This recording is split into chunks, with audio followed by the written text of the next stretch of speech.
जब धर्म डगमगाने लगे, जब अत्याचार बढ़ जाए, तब आता है वो अवतार जो शांति में तपस्वी और युद्ध में विनाशक हो। वे है भगवान परशुराम, जिन्हें भगवान विष्णु के 24 अवतारों में एक कहा जाता है। अत्याचारी क्षत्रिय का विनाश करने के लिए उन्होंने पृथ्वी से उन्हें 21 बार विहीन कर दिया था, पर उन्हें ऐसा करना ही क्यों पड़ा? और सहस्त्रबाहु अर्जुन, जो भगवान दत्तात्रेय जी के वरदान से हजार भुजाओं वाला हो गया था, जिसने रावण को बंदर के समान कैद करके रखा था, उसका किस कारण से भगवान परशुराम जी से युद्ध हुआ? और किस गलती के कारण ऋचिक मुनि के पोते परशुराम जी घोर प्रकृति के हुए? इन प्रश्नों के उत्तर आइए पुराणों की कहानी से जानते हैं।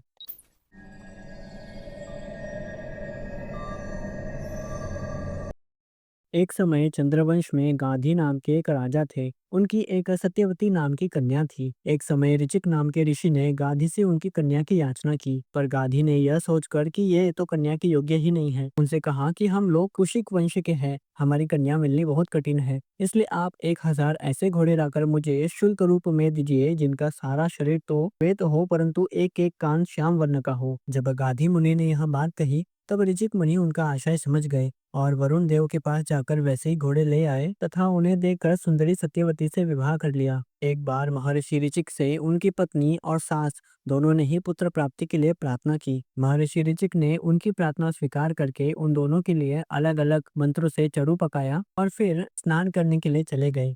सत्यवती की माँ ने यह समझकर कि ऋषि ने अपनी पत्नी के लिए श्रेष्ठ चरु पकाया होगा, अपनी पुत्री सत्यवती से उसका चरु मांग लिया। इस पर सत्यवती ने अपना चरु तो माँ को दे दिया और माँ का चरु वह स्वयं खा गई। जब ऋचिक मुनि को इस बात का पता चला, तब उन्होंने अपनी पत्नी सत्यवती से कहा कि तुमने बड़ा अनर्थ कर डाला। अब तुम्हारा पुत्र तो लोगों को दंड देने वाला घोर प्रकृति का होगा और तुम्हारा भाई होगा एक श्रेष्ठ ब्रह्मवेत्ता। पर ऐसा होना नहीं चाहिए। ऐसा कहते हुए सत्यवती ने ऋचिक मुनि से कई बार प्रार्थना की। तब उन्होंने कहा, ठीक है, पुत्र के बदले तुम्हारा पौत्र घोर प्रकृति का होगा। समय आने पर सत्यवती के गर्भ से जमदग्नि का जन्म हुआ, जिन्होंने रेणु ऋषि की कन्या से विवाह किया। रेणुका के गर्भ से जमदग्नि ऋषि के वसुमान आदि कई पुत्र हुए। उनमें सबसे छोटे थे परशुराम जी, जो सारे संसार में प्रसिद्ध है। हय वंश का अंत करने के लिए स्वयं भगवान ने ही परशुराम के रूप में अंशावतार ग्रहण किया था।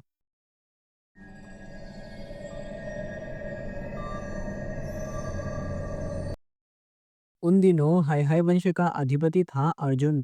वह एक श्रेष्ठ क्षत्रिय था। उसने अनेकों प्रकार की सेवा करके भगवान नारायण के अंशावतार दत्तात्रेय जी को प्रसन्न कर लिया और उनसे 1000 भुजाएं तथा कोई भी शत्रु युद्ध में पराजित न कर सके, यह वरदान प्राप्त किया।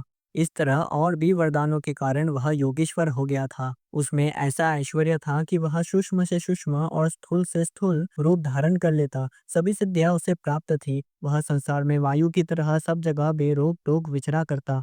एक बार गले में वैजयंती माला पहने सहस्त्रबाहु अर्जुन अपनी स्त्रियों के साथ नर्मदा नदी में जल विहार कर रहा था। उस समय अपने मद के नशे में अंधे सहस्त्रबाहु ने अपनी बाहों से नदी का प्रवाह रोक दिया। दसमुख रावण का शिविर भी वहीं कहीं पास में ही था। नदी की धारा उल्टी बहने लगी, जिससे उसका शिविर डूबने लगा। रावण अपने को बहुत बड़ा वीर तो मानता ही था, इसलिए सहस्त्र अर्जुन का यह पराक्रम उसे से सहन नहीं हुआ। जब रावण सहस्त्रबाहु अर्जुन के पास जाकर बुरा भला कहने लगा, तब उसने स्त्रियों के सामने ही खेल खेल में रावण को पकड़ लिया और अपनी राजधानी माहिष्मति ले जाकर बंदर के समान कैद कर दिया। पीछे पुलस्त्य जी के कहने से सहस्त्रबाहु ने रावण को छोड़ दिया। एक दिन सहस्त्रबाहु अर्जुन शिकार खेलने के लिए बड़े घोर जंगल में निकल गया था।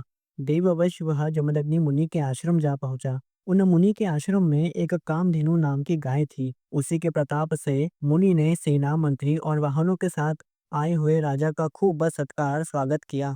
सहस्त्रबाहु अर्जुन ने देखा कि जमदग्नि मुनि का ऐश्वर्य तो मुझे से भी बड़ा चढ़ा है, इसलिए उसने उनके स्वागत सत्कार को कुछ भी आदर न देकर कामधेनु को ही छीन लेना चाहा। उसने अभिमानवश जमदग्नि मुनि से मांगा भी नहीं, अपने सेवकों को आज्ञा दी कि कामधेनु को छीन ले चलो। उसकी आज्ञा से उसके सैनिकों ने बछड़े के साथ चिल्लाते हुए गाय को बलपूर्वक माहिष्मतिपुरी ले गए। जब वे सब चले गए, तब परशुराम जी आश्रम पर आए और उसकी दुष्टता का वृत्तांत सुनकर चोट खाए हुए सांप की तरह क्रोध से तिलमिला उठे। वे अपना भयंकर फरसा, तरकस, ढाल और धनुष लेकर बड़े वेग से उसके पीछे दौड़े। सहस्त्रबाहु अर्जुन अभी अपने नगर में प्रवेश कर ही रहा था कि उसने देखा परशुराम जी बड़े वेग से उसी की ओर झपटे आ रहे हैं। उन्हें देखते ही सहस्त्रबाहु ने हाथी घोड़े रथ वाले भयंकर 17 अश्वहीनी सेना भेजी। भगवान परशुराम ने बात ही बात में अकेले ही उस सारी सेना को नष्ट कर दिया। परशुराम जी की गति मन और वायु के समान थी। बस वे शत्रु की सेना काटते ही जा रहे थे। जहां जहां वे अपने फरसे का प्रहार करते, वहां वहां सारथी और वाहनों के साथ बड़े बड़े वीरों की बाहें जांघें कटकर पृथ्वी पर गिरते जाते थे।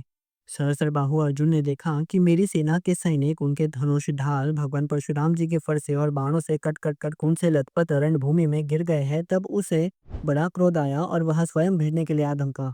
उसने एक ही साथ अपनी 1000 भुजाओं से 500 धनुष पर बाण चढ़ाए और परशुराम जी पर छोड़े। परशुराम जी ने अपने एक धनुष पर छोड़े हुए बाणों से ही एक साथ सबको काट डाला। अब वह पहाड़ और पेड़ उखाड़ कर परशुराम जी पर फेंकने लगा, परंतु उन्होंने अपनी तीखी धार वाले फरसे से बड़ी फुर्ती के साथ उसकी सांपों के समान भुजाओं को काट डाला। जब उसकी बाहें कट गई, तब उन्होंने उसका ऊंचा सिर धड़ से अलग कर दिया। पिता के मर जाने पर उसके सारे लड़के डर कर भाग गए। परशुराम जी ने बछड़े के साथ कामधेनु को लौटा लिया और उसे अपने आश्रम पर लाकर पिताजी को सौंप दिया। और माहिष्मति में उन्होंने जो कुछ किया था वह सब उन्होंने अपने भाइयों और पिताजी को बता दिया। जमदग्नि मुनि ने कहा कि हाय हाय परशुराम, तुमने बड़ा पाप कर दिया। तुम बड़े वीर हो, परंतु नरदेव का तुमने वीरते ही वध कर दिया। हम लोग ब्राह्मण हैं, क्षमा के प्रभाव से ही हम संसार में पूजनीय हुए हैं, और श्री हरि भी क्षमावानों पर ही शीघ्र प्रसन्न होते हैं। इसलिए तुम जाओ, भगवान का स्मरण करते हुए तीर्थों का सेवन करके अपने पापों को धो डालो। अपने पिता की यह शिक्षा भगवान परशुराम जी ने जो आज्ञा कहकर स्वीकार की, इसके बाद वे 1 वर्ष तक तीर्थ यात्रा करके अपने आश्रम पर लौट आए।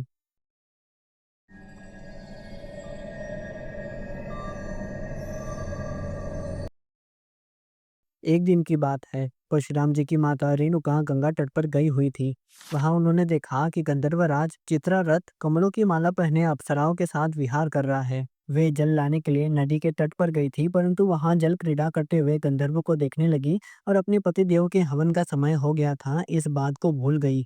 उनका मन कुछ कुछ गंधर्व की ओर खिंच भी गया था। हवन का समय बीत गया, यह जानकर वे जमदग्नि मुनि के शाप से भयभीत हो गई और तुरंत वहां से आश्रम पर चली आई। वहां जल का कलश महर्षि के सामने रखकर हाथ जोड़कर खड़ी हो गई। परंतु मुनि ने अपनी पत्नी का मानसिक व्यभिचार जान लिया और क्रोध करके कहा, मेरे पुत्रों, इस पापिनी को मार डालो। परंतु उनके किसी भी पुत्र ने उनकी आज्ञा स्वीकार नहीं की। इसके बाद पिता की आज्ञा से परशुराम जी ने अपनी माता के साथ सभी भाइयों को भी मार डाला। इसका कारण था, वे अपने पिताजी के योग और तपस्या का प्रभाव भली भांति जानते थे। परशुराम जी के इस काम से महर्षि जमदग्नि बहुत प्रसन्न हुए और उन्होंने कहा, बेटा, तुम्हारी जो इच्छा हो वर मांग लो। उन्होंने कहा, पिताजी, मेरी माता और सब भाई जीवित हो जाए तथा उन्हें इस बात की याद न रहे कि मैंने उन्हें मारा था। परशुराम जी के इस प्रकार कहते ही जैसे कोई सोकर उठे, सबके सब अनायास ही सकुशल उठ बैठे। परशुराम जी ने अपने पिताजी का तपोबल जानकर ही तो अपने सूर्यदेव का वध किया था।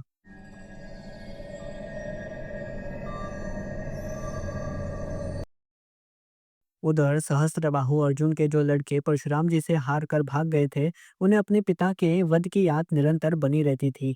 कहीं एक क्षण के लिए भी उन्हें चैन नहीं मिलता था। एक दिन की बात है, परशुराम जी अपने भाइयों के साथ आश्रम से बाहर वन की ओर गए हुए थे। इस अवसर को पाकर वैर साधने के लिए सहस्त्रबाहु के लड़के वहां आ पहुंचे। उस समय महर्षि जमदग्नि अग्निशाला में बैठे हुए थे और अपनी समस्त वृत्तियों से पवित्र कीर्ति भगवान के ही चिंतन में मग्न हो रहे थे। उन्हें बाहर की कोई भी सोच न थी। उसी समय उन पापियों ने जमदग्नि ऋषि को मार डाला। उन्होंने पहले से ही ऐसा पापपूर्ण निश्चय कर रखा था। परशुराम जी की माता रेणुका बड़ी दीनता से उनसे प्रार्थना कर रही थी, परंतु उन सबों ने उनकी एक न सुनी। वे बलपूर्वक महर्षि जमदग्नि का सिर काट कर ले गए। उनकी पत्नी रेणुका दुख और शोक से आतुर हो गई। वे अपने हाथों से छाती और सिर पीट पीट कर जोर जोर से परशुराम जी को पुकारने लगी। परशुराम जी ने बहुत दूर से ही माता का रोना सुना और वे भागकर आश्रम पर आए और वहां आकर देखा कि पिताजी मार डाले गए हैं। उन्हें बड़ा दुख हुआ। वे बोले, आप तो धर्म के सच्चे पुजारी थे, आप हम लोगों को छोड़कर स्वर्ग में चले गए।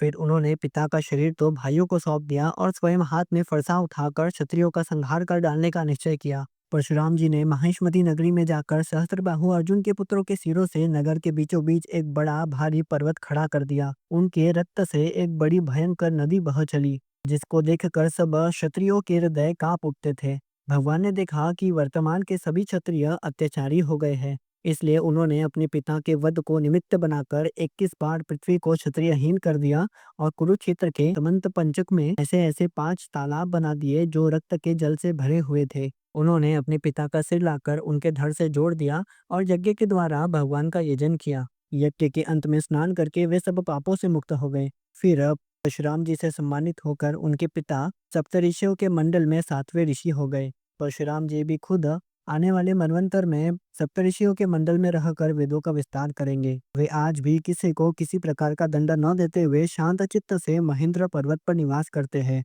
वहां सिद्ध गंधर्व उनका चरित्र मधुर स्वर से गाया करते हैं। तो दोस्तों, ये थी भगवान परशुराम जी की पुराणों में कहानियाँ। अगर आपको यह वीडियो पसंद आया हो तो इसे लाइक करें, शेयर करें और मेरे चैनल को सब्सक्राइब करना ना भूलें। और आज के लिए इतना ही। मिलते हैं अगली वीडियो में अगली कथा के साथ। हर हर महादेव। ब्रह्ममुरारिसुराचितलिङ्गं निर्मलभासितशोभितलिङ्गं जन्मज दुःखविनाशकलिङ्गं तत्प्रणमामि सदा शिवलिङ्गम्।